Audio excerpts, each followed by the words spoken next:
One thing I really suggest, and one thing that I tried to do with my own relationships, was when let's say like my boyfriend when I was 17, like when we broke up, I tried to start my next relationship where that relationship ended, maturity and evolution wise. So after each relationship, what I would do is I would be like, ooh, these are the things that I really liked about this guy. Like, he cooked and he was a sports guy, and I don't know, I'm just making shit up. So list all the things that you liked, and then list all the things that you didn't like.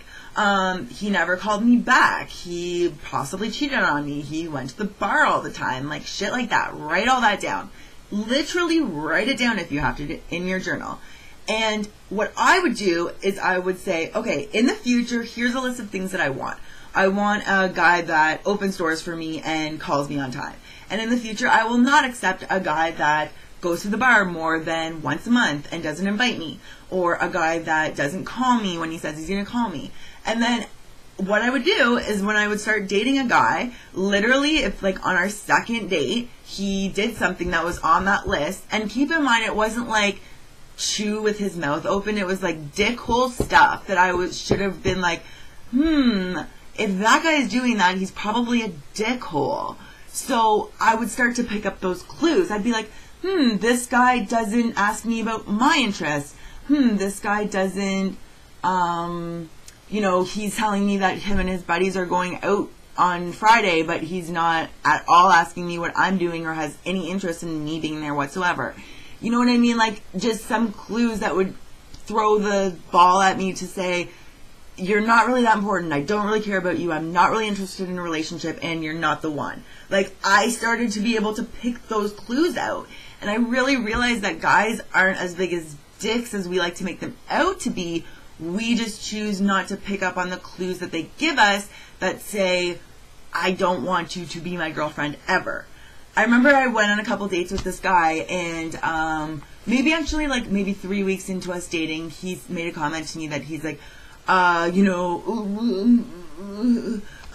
really not looking for a girlfriend, so I just want to make sure that you know that. And I said to him, well, yeah, I do know that. You already told me that. And he said, well, when did I tell you that? And I said, well, you had said to me, your last girlfriend, he had told me a story where his last girlfriend had tried to, like, chain him down to be his official girlfriend or official boyfriend, and he broke up with her because he wasn't looking for a relationship. So that told me, that was code to me, I'm not looking for a relationship. I dumped the last girl that tried to do that to me. I don't want it. And I didn't secretly think, oh, maybe he'll get back to, if I snag him for 3 weeks, he'll want to be with me. I literally kind of dated that guy for those couple of weeks thinking, this will be nothing. I don't care about you, and let's just hang out a bit because I'm 19 and we can be friends. Like, every single guy you go on a date with is not going to be your husband, and every single guy you go on a date with, you don't have to have sex with either. Like, just because you go out with a guy a few times doesn't mean you have to bang him. So just make your own rules. That's the thing. I'm getting off track. The last couple pieces of advice I would say are, let yourself cry. Literally, not necessarily on Facebook or at the bar, but as I said, put on some Destiny's Child writings on the wall and just belt it out and just like tear up the pictures and be like, you're a fucking dick or whatever. Just like, ugh.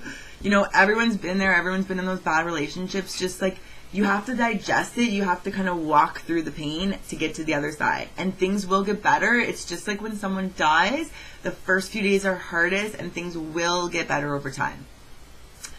Last and possibly most importantly, but also least, because you kind of have to go through all these other stages to get here, I would say is set yourself up to have a successful relationship in the future. And the number one best way that I would say, and that when people ask me, how do I get a boyfriend? How do I get a whatever, husband, marriage, steady relationship?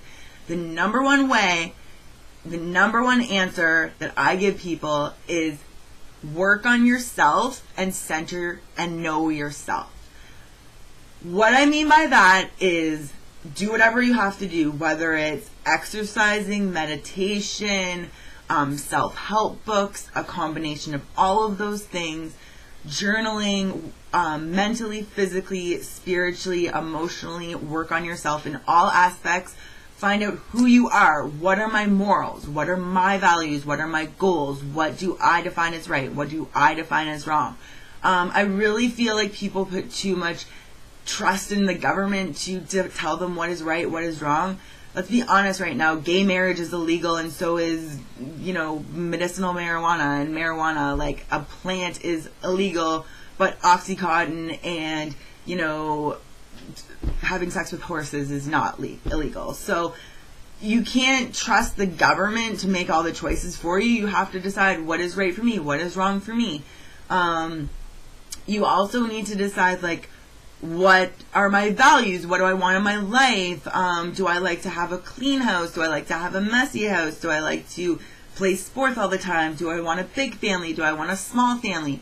These are all things that you can focus on when you're alone. You can sit down and be like, what do I want? Fuck every guy in the world.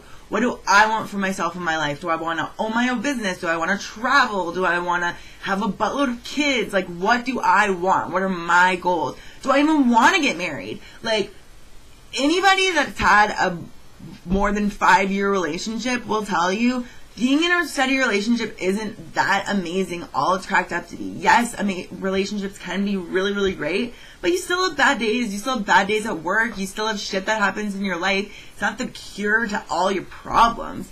So ask yourself, like, for me, I really decided I don't want to get married in my 20s. I want to work on myself. I want to do things for myself in my 20s, and I've done those things. So now when I've met a guy when I was 28 years old, I was ready to, settle down, which I don't feel like I'm settling at all, because I don't feel like I've missed out on anything. I've done everything I've ever wanted, and I am thankful to my 22-year-old self that sat down and cognitively thought, what do I want for my life?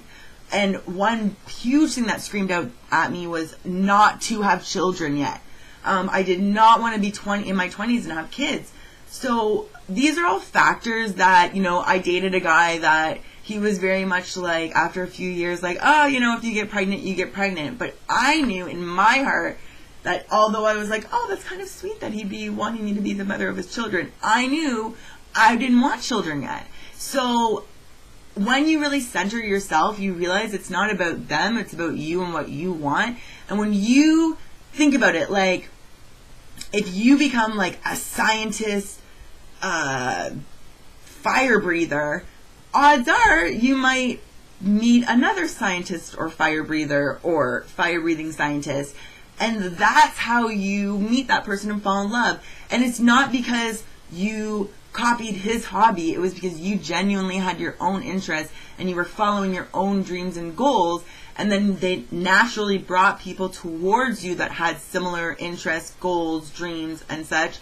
You're drawing those people towards you when you're focusing on, the real positive, authentic self that you are, and then you can't help but meet the right person for you because you're just like happy and you're doing something you love, and they just are like, oh my god, look at that person, like, she's a fire-breathing scientist. She's amazing. I'm going to ask her on a date. So just know everyone's been there. Breaking up sucks, but you can get through it. And we've all been there. And he was a dick anyway, so fucking let him go, because what a douche.